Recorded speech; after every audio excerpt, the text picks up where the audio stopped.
Port Charles was abuzz with the kind of excitement reserved for elite weddings, the kind with white doves, a string quartet, and guest lists that had both courtimanes and corinthoses gritting their teeth in close quarters.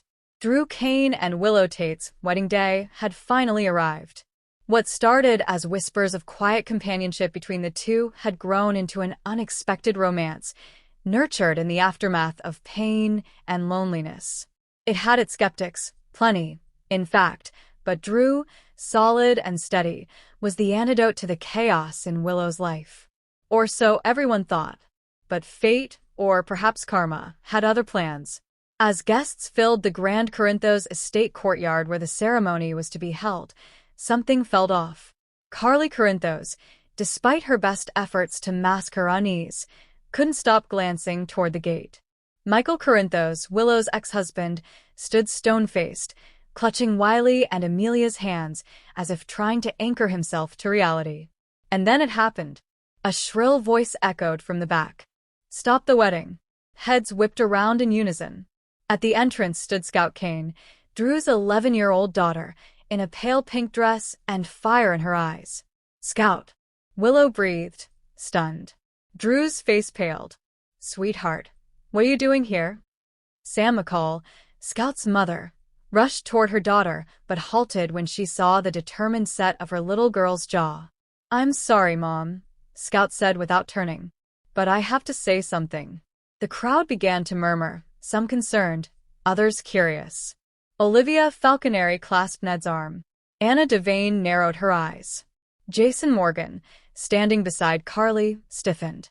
Scout took a few steps down the aisle, her tiny feet echoing in the sudden silence. "You shouldn't marry her, Daddy," she said. "She's lying to you. To everyone." The words seemed to hang in the air like gunpowder before the spark. "Scout," Drew said, crouching down. "What are you talking about?" "She's pretending to love you. But I heard her. I heard her tell someone. She's still in love with Michael. She only said yes to marrying you because she thinks it's the best way to protect her kids from all the fighting." Gasps filled the courtyard. Willow's face flushed. "That's not true." Scout turned to her, calm and composed. "You said it at the park last week. You were on the phone. You didn't see me sitting by the trees reading. But I heard everything. You told Aunt Nina." Willow's body jerked back, as if slapped. I wasn't. You told her that Michael still had your heart. That marrying my dad was the safe option. That you needed less emotion in your life so you could be a better mom." Everyone turned toward Nina Reeves, seated in the second row. Her eyes widened in horror. "You told her to keep it a secret. But she didn't. She tried to warn you, Daddy. You wouldn't listen." Drew looked like the air had been sucked from his lungs.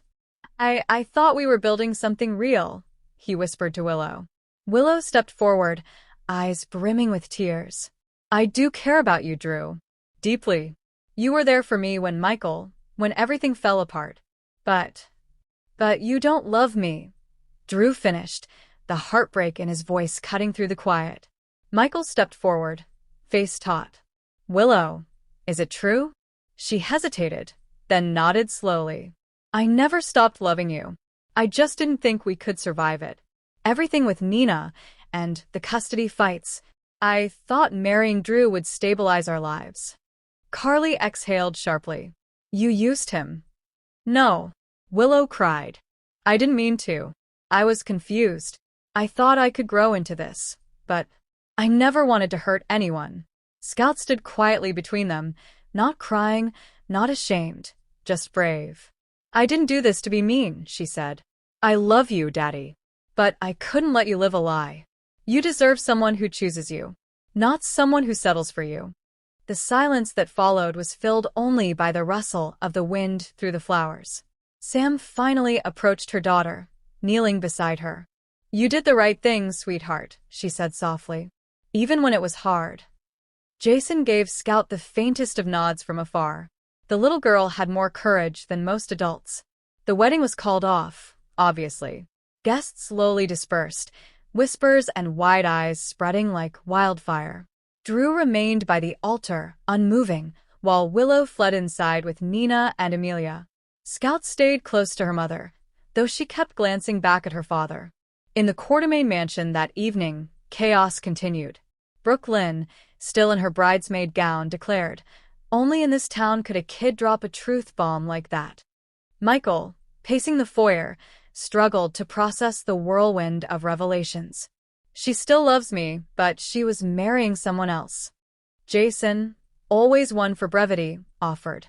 She made a mistake. Doesn't mean it's too late to fix it. Carly disagreed. No, Jason. That was more than a mistake. That was manipulation. And Drew deserves better. Drew sat alone in his study that night, staring at a photograph of Scout as a baby. His heart ached with betrayal and disappointment, but also with pride. She had saved him. He remembered the look in her eyes, the unwavering truth, the love behind the words. Scout had prevented him from stepping into a life built on half-truths and suppressed longing. A knock broke his thoughts. It was Scout. "I'm sorry if I embarrassed you," she whispered. "You didn't," Drew said, pulling her into a hug. "You saved me." They held each other for a long time. At the hospital, Willow found herself alone in the chapel, crying.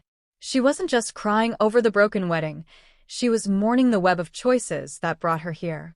Lies stacked on top of good intentions.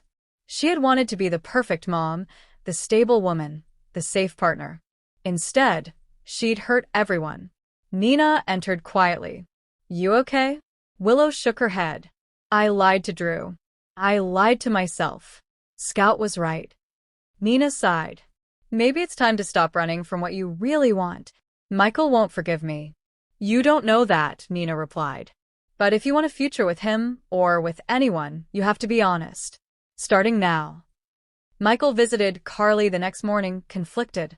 "She said she still loves me." Carly looked at him carefully. "Do you still love her?" He didn't answer immediately. Then, yes. "But I don't know if I can trust her again." Carly nodded. "Then make her earn it. Don't take her back just because you miss her. Take her back if she proves she's worth it." Scout, once again showing wisdom beyond her years, sat at her desk that night and wrote a letter. "Dear Willow, I didn't want to hurt you, but I had to protect my dad. He's kind and brave and doesn't always see when people take advantage of him. I think you're good deep down, but you have to figure out who you are. Please don't marry someone just because it's safe. That's not love. That's fear. Love is loud. It's messy. And it's real. Be real, Willow. For your kids. For yourself. Scout." She left it on Willow's doorstep the next day. By the weekend, the town had quieted down, but the ripples remained. Drew was spotted at the boxing gym, throwing punches into the heavy bag with Jason and Curtis by his side. Willow attended a parenting class, unaccompanied, trying to center herself again. And Michael? He brought Wiley and Amelia to the park and found Willow there alone, holding Scout's letter in her hands. They sat quietly for a while. "I read it 10 times, Willow said. Michael nodded. "I read it once. That was enough." A pause. "Do you still love me?" she asked. He turned to her. "I never stopped." In the grand storybook of Port Charles, weddings have been derailed by mob threats, secret twins, and vengeful ghosts. But this time, it was a child, a bright, brave little girl, who stood up and shattered a fragile illusion with the clarity only the young possess. Scout K may have stopped a wedding, but in doing so, she started something else: truth, honesty, Healing. and maybe, just maybe, the chance for her father and Willow to finally find real love.